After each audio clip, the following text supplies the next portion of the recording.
So I think I'm struggling with a mild Facebook addiction. I'm not sure exactly when I crossed over, but I'm finding the first thing in the morning I'm just going through it like this, and at night I've got to go through it. It's ridiculous, and I'm realizing how much time I spend doing it. But I think I continue to do it because there are little bits of information that come through that I find interesting or inspiring, and I think that's probably why I stay connected the way I did. There was something that came out of the UUA, or one particular UU congregation, I don't remember, but the phrase, "the world needs help, and I can give it," captured my attention and gave me pause to reflect. It basically said the world needs help and I can give it is about as real and profound a statement as any of us can claim and live into.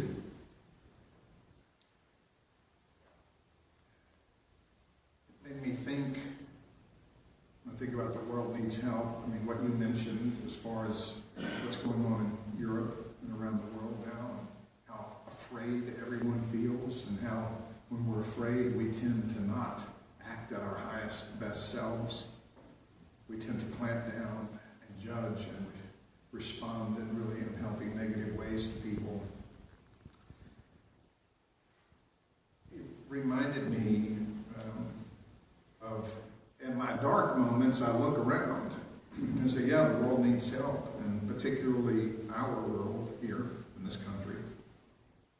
I think about how divided and unproductive our politics seem today, how unfair and really the injustice of our economic system as it unfolds, and our lack of ability to talk about it, the condition of our schools. I know I'm preaching to the choir here, but when I think back about the world and its needs, I think about our politics and our economy and our schools and our healthcare system and our food supply chain and the seemingly lack of response by the religious underpinnings of our country that should be calling or speaking truth to power that doesn't seem to be. And you boil that all into a big stew, and it's really the culture that we live in. So our schools and our food and our politics and our religions and all the things going on, and if you happen to say, I think we could probably do this a little better, there's going to be someone that looks at you and says, well, love it or leave it, which I don't understand as a response. When I think about all of that, I can't help but thinking about, remember that television show, Hee-Haw? There was one scene, it was one of these things that was repeated over and over. There were these guys, I guess they're sitting around drinking moonshine or something, but they're singing the song, and I couldn't remember the very last lyric. Maybe you can help me, but it goes like, gloom, despair, and agony on me, deep, dark depression, excessive misery. If it weren't for bad luck, I'd have no luck at all. What's the next line? Gloom, despair, and agony on me. What a cheerful song. The world needs help. And I can give it. And then the next question becomes, but how? Which led me to think about the Four Noble Truths of Buddhism. It might help if we just step back and look around and embrace the idea that there is suffering in the world. And it seems like it's been around forever. There is discord, disharmony, there is suffering in the world. So all of us experience suffering. And the second noble truth is that this suffering stems from our attachment to the belief systems that we want to hold on to, or expectations and outcomes that we believe have to happen or we're not going to be happy. So our attachment to people and ideas and places and things and our rigidity about how it has to be, to some large extent, is what's causing the suffering we see everywhere. And the third noble truth is, you know what? If I can begin to let go of my attachments, if I can let go of the way I think things have to be, if I can begin to let go of all my expectations, I can begin to diminish the amount of suffering I experience. And the fourth noble truth is that there is a way out, and it's the eightfold path. There's suffering. Attachment causes suffering. The less I feel attached, the less I suffer, and the way to do that is to walk the eightfold path. I think it's important for us to sit in this time and in this place and think maybe the creator of the universe wrote that song, "Hey, I beg your pardon, I never promised you a rose garden." Nobody guaranteed that this was going to be all great. In fact, I've come to believe it's kind of maybe naive for us to think it's ever going to be any other way, that these tensions are always there. Where we are, really, if you think about it, is nothing new. There's a long history of oppression, economic and political oppression. We are not under Roman occupation.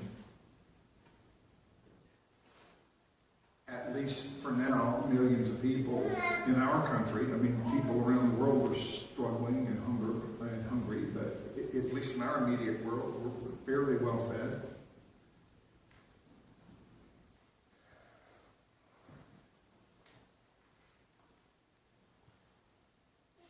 I always wonder why it feels so unique to us, these things, this outrage at a political leader doing the wrong things, thinking selfishly, or a group of people supporting him and thinking selfishly about their own ends. I wonder what historians will say about this period in time. I mean, I always think that when people were right in the middle of the Industrial Revolution, they didn't call it that. They just called it working at the factory. You know? And this is amazing. We have cars, and we have all these mechanical things that work in our lives, improving our lives. I don't think they knew what to call it then.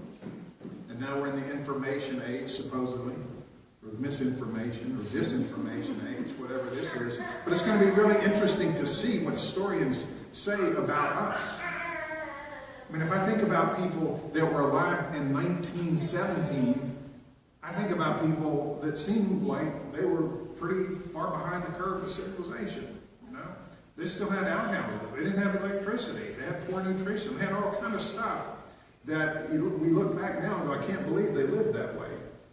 And I'm going to tell on myself, Grace was astounded the other day to find out that I was alive before Gatorade was invented. She was drinking. I said, yeah, I mean, I can remember when that came out. What? You do? 19, I don't know, I was about 9 or 10 when it came out. She was just astounded that this kind of thing had been around forever. But anyway, what will people 100 years from now think about us, looking back? Our politics and our economics and the things that we own and the things that we believe and the things that we do, the things that we think are right, and our military, and our health care, and our education. It's going to be interesting. Who knows what this period will look like 100 years out? What era are we in? Clearly, the world needs our help. And I can give it. I want to talk just a second about the eightfold path. Buddhism. Raise your hand if you're fairly familiar with this, with the Eightfold Path of Buddhism. I'm going to take that as a neutral response. If you think about the Eightfold Path, broken down into kind of three headings: ethical way of being, ethical ways of being in the world, and then mental discipline. Is there some kind of harmonic thing?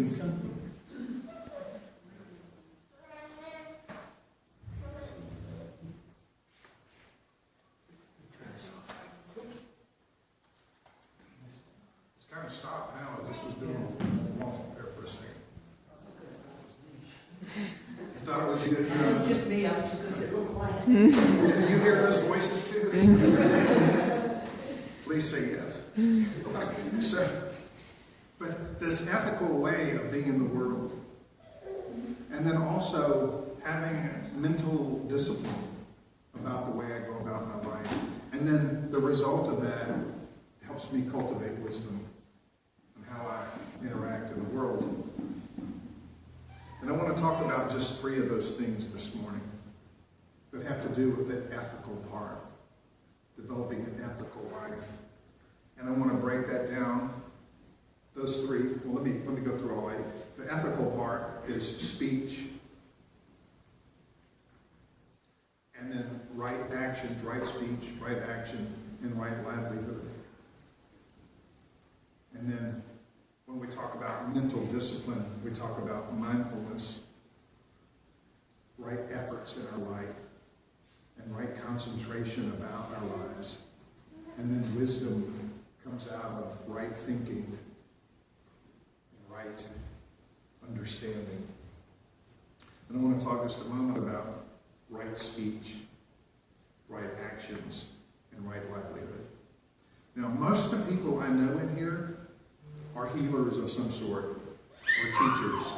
So the right livelihood part, I'm just going to kind of put over here for the time being, because most folks I know don't make their living by harming other people or by creating something that harms the world around them. We have teachers, and we have healers, and we have defenders, and we have people that create here. So I think most of us are on that path of right livelihood. I struggle often with right speech, because right speech means that I don't gossip, and I don't talk poorly about other people, and that I be honest at all times. And I find that this Facebook culture leads to the exact opposite of right speech. In fact, I cannot tell you how many people I have unfollowed because of the nonsense that I read that they're saying. Okay? And of course they unfollow me because of the nonsense I'm saying. But the idea in this day and age of how easily I fall into demonizing the other side.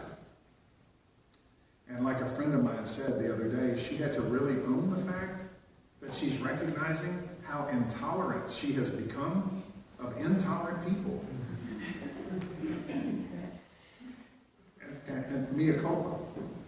I mean, that is something that I have to recognize that I do. If they don't think like us, they're outside my circle of approved beliefs, then I don't really want to listen to what they have to say. And in fact, anytime they're saying anything, instead of listening, I'm kind of constructing the argument to help them understand where they've gone wrong. So for me, the whole right speech idea is significant. I do fairly well when it comes to honesty. Although, if someone asks me, how does this look? I'm always going to say, well, it's great.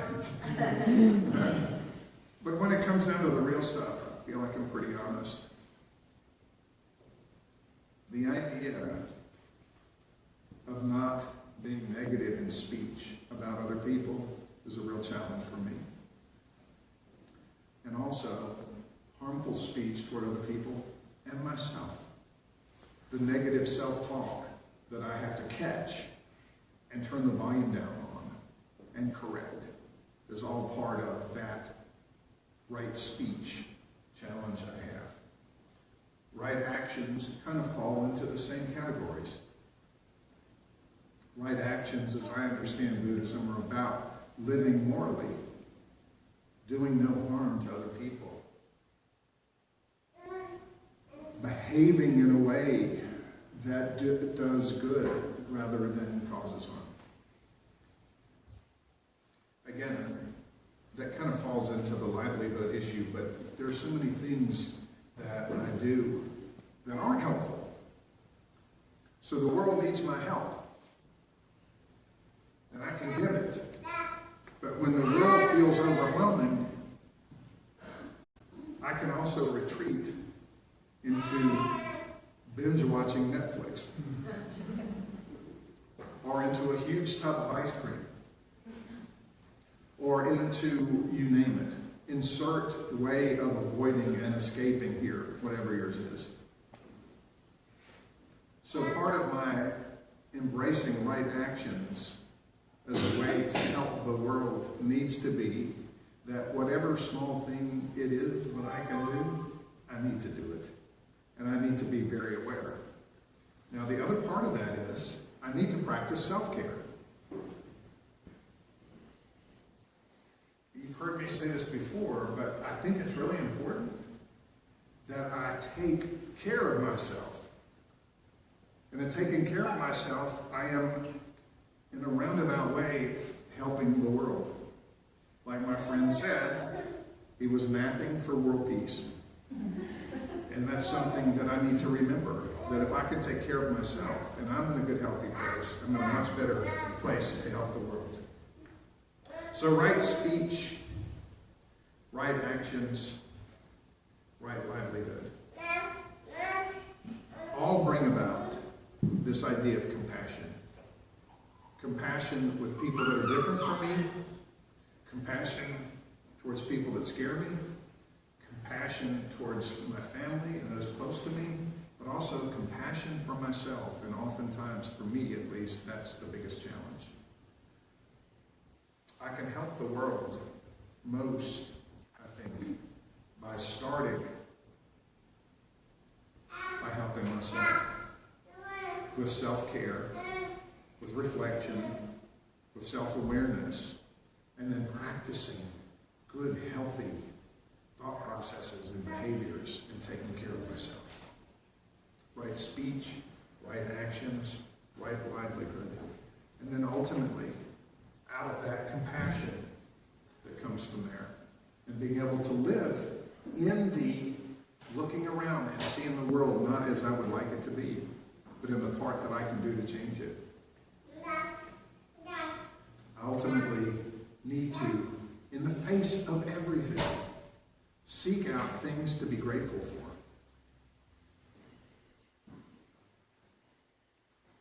And I'd like to end with this, just this first part of a poem by E.D. Cummings, where he says, "Thank you, God, for this most amazing day. For the green sprightly trees, the leaping green sprightly trees, in the blue, true dream of sky, and nature, which is infinite, which is yes.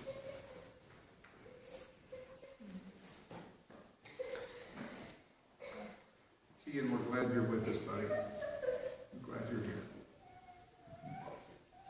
But thank you, God, for this most amazing day.